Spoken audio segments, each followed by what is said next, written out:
La psicooncología la pensamos desde nuestra experiencia en el Hospital de Oncología María Curie, basada en 3 pilares.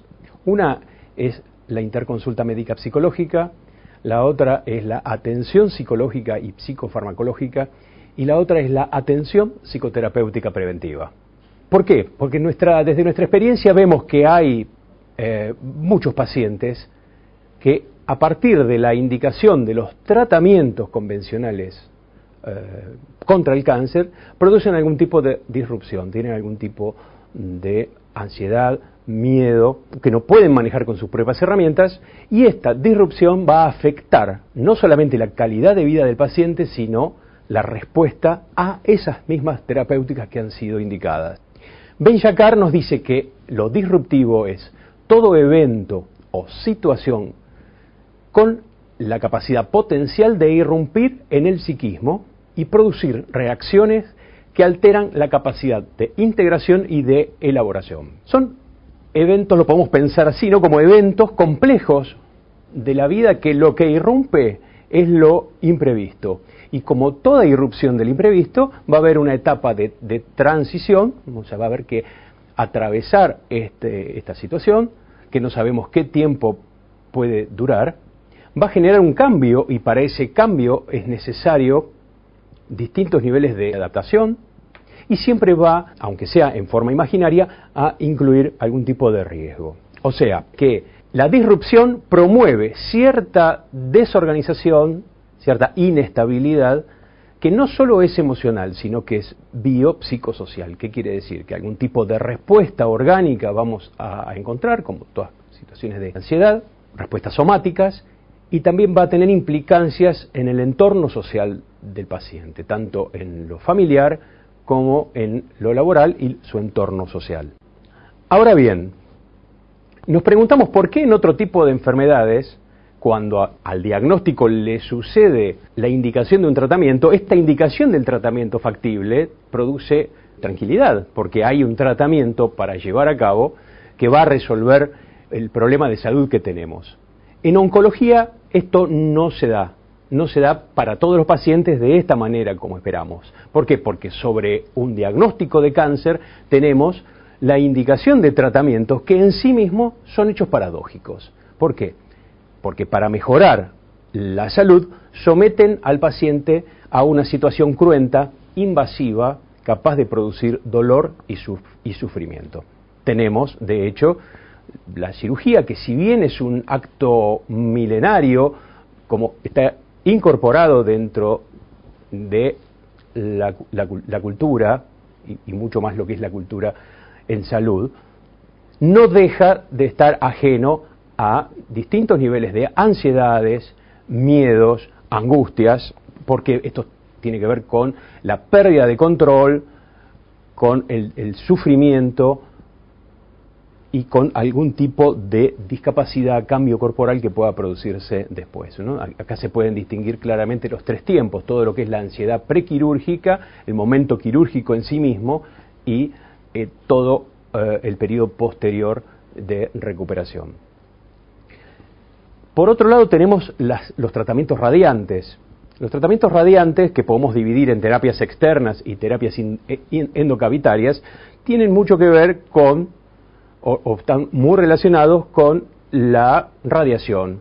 La radiación con distintos tipos de temores que puede generar. Estos tratamientos en general se desarrollan dentro de un espacio con alto aislamiento, se llaman búnker, o sea, tenemos radiación, tenemos búnkers, tenemos un montón de símbolos que hacen que en algunos pacientes esto puede generar temor. Más allá de las reacciones secundarias como úlceras o radiodermitis, y en el caso de terapias endocavitarias, la colocación de dispositivos de retroalimentación con anestesia y todo lo que esto puede generar de temores, angustias e incertidumbres.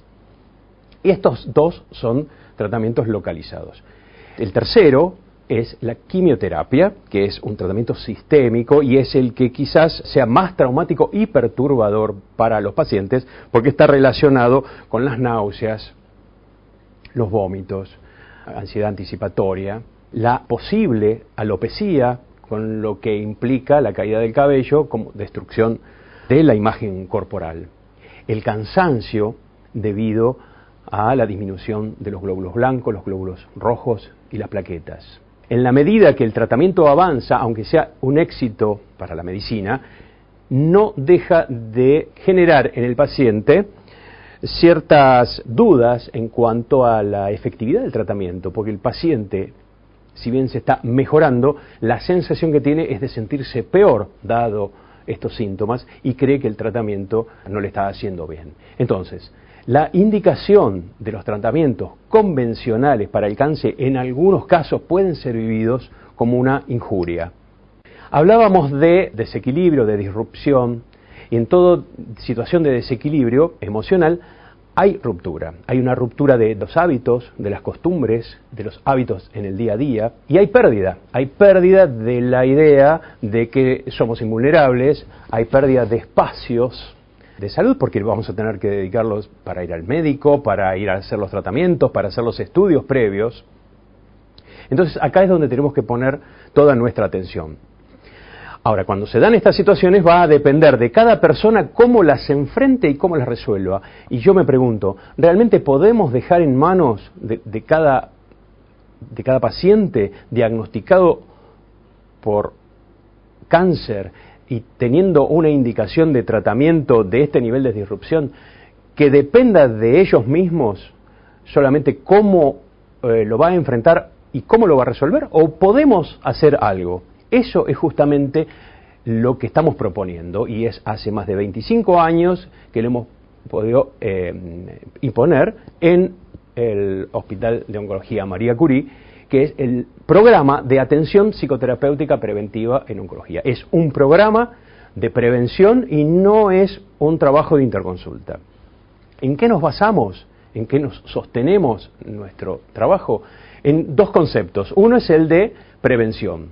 Prevención es adelantarse, que es lo que estamos haciendo. Conocemos de antemano la posibilidad de que haya un daño o un perjuicio, pero no sabemos a qué pacientes. Y tenemos que actuar con anticipación y preparar. Esto es el concepto de prevención. Donde nos ubicamos en un nivel de prevención secundaria, porque el paciente ya está diagnosticado de cáncer.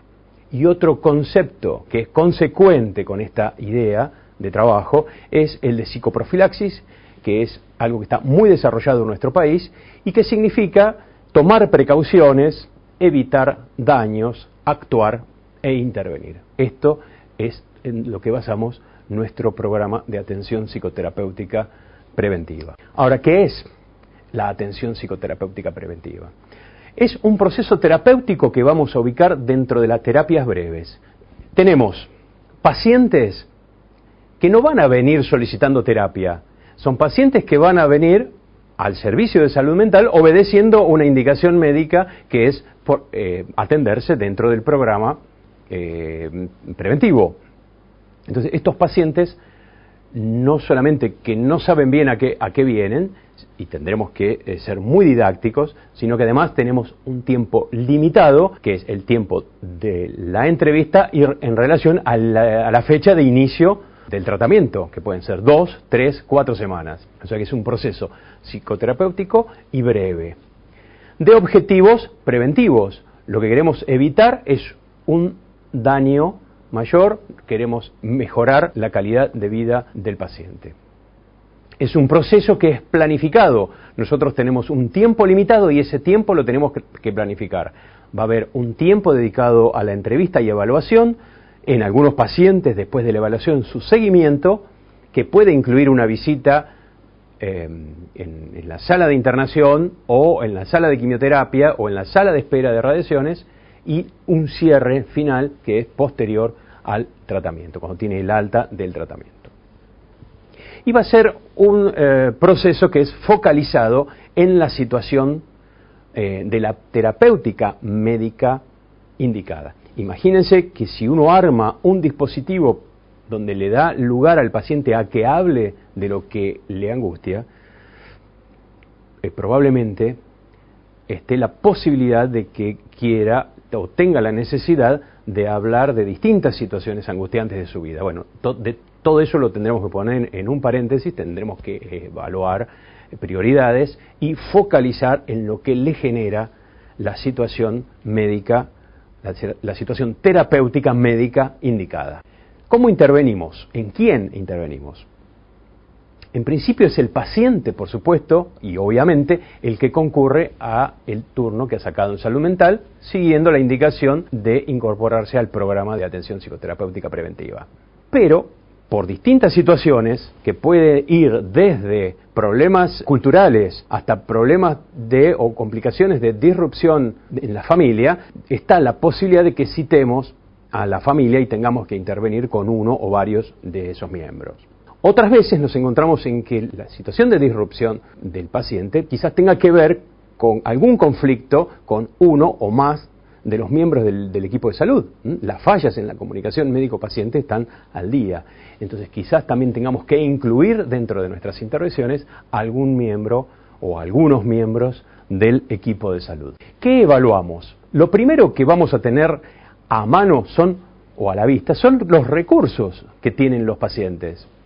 Pero esos recursos, que todos tienen recursos para afrontar situaciones de crisis en su vida, no siempre están disponibles y no siempre están bien utilizados. Entonces, lo que vamos a evaluar es si hay miedos, fantasías, ideaciones que estén interfiriendo negativamente en el equilibrio emocional del paciente, las ansiedades, que donde hay ansiedad falta generalmente la palabra y lo que tenemos es sintomatología física. Habrá que buscar la manera de poner palabras a estas ansiedades o pedir alguna interconsulta con nuestros compañeros los psiquiatras para ver de qué manera podemos en muy poco tiempo tratar estas ansiedades que seguramente van a venir acompañadas de insomnio, por ejemplo.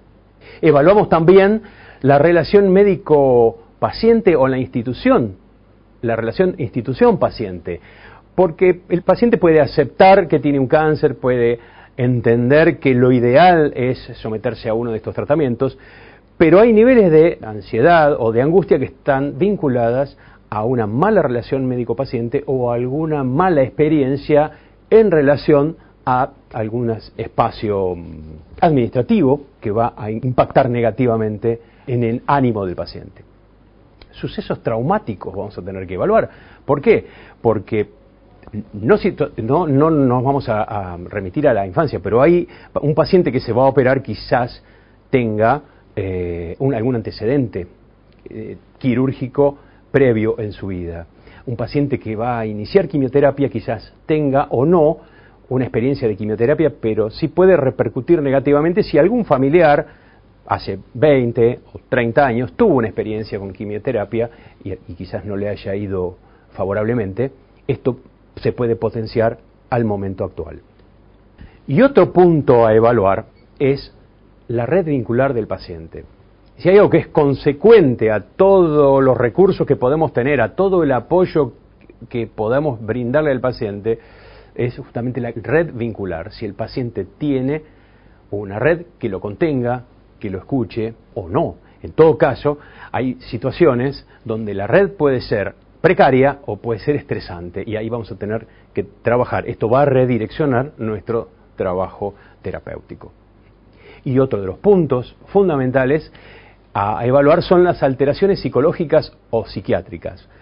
Las actuales, las que tienen que ver con un desencadenamiento a partir del diagnóstico oncológico, por ejemplo, o las que vienen de mucho tiempo atrás, que pueden estar bien tratadas, pueden estar mal tratadas o directamente pueden estar no tratadas.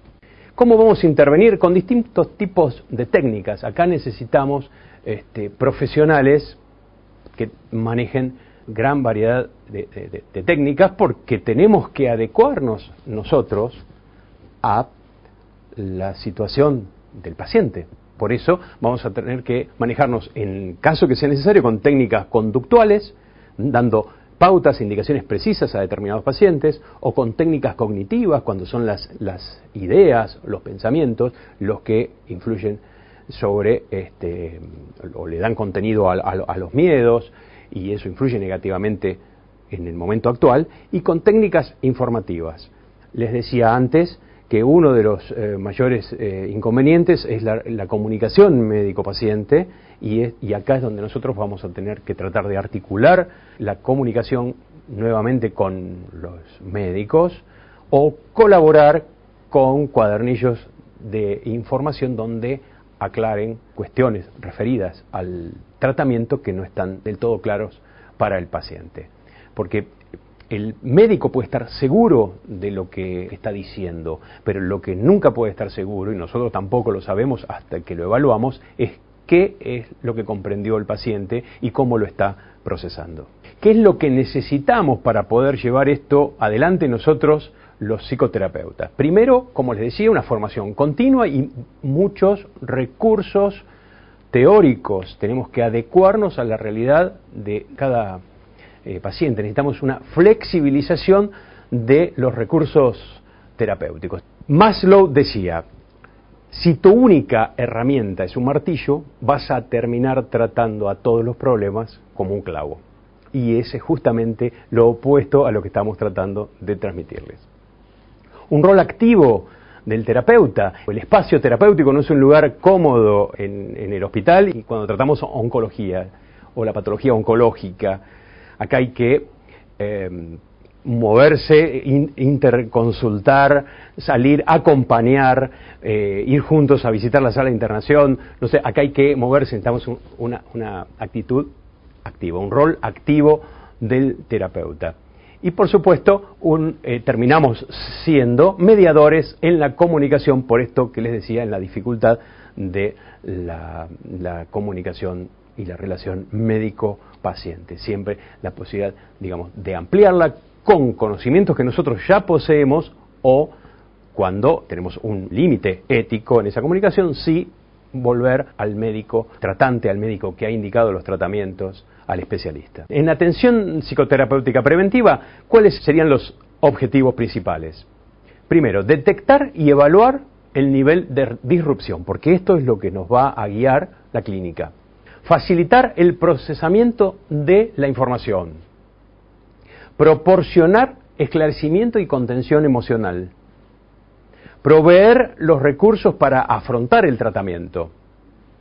Estabilizar los síntomas psicológicos a niveles tolerables y facilitar la recuperación del paciente, que esto es de lo que se trata. El paciente tiene una indicación terapéutica, tiene que atravesar esto y tiene que recuperarse de la mejor manera posible y con la mejor calidad de vida posible. Lamentablemente, hay muy pocos lugares en donde se ha implementado la atención psicoterapéutica preventiva en oncología. Y a esta altura ya no debería haber dudas sobre los beneficios de la prevención. Sabemos y estamos seguros que un paciente preparado es menos vulnerable, disminuye el riesgo y mejora su calidad de vida. Ahora bien, la prevención implica interdisciplina, y acá viene un segundo beneficio, y el beneficio es justamente el trabajo en equipo. Los beneficios del trabajo en equipo es la protección del agotamiento profesional, nada menos. Y yo estoy convencido de que todos los actores involucrados en lo que es la atención del paciente oncológico tenemos que trabajar para la implementación de programas de prevención.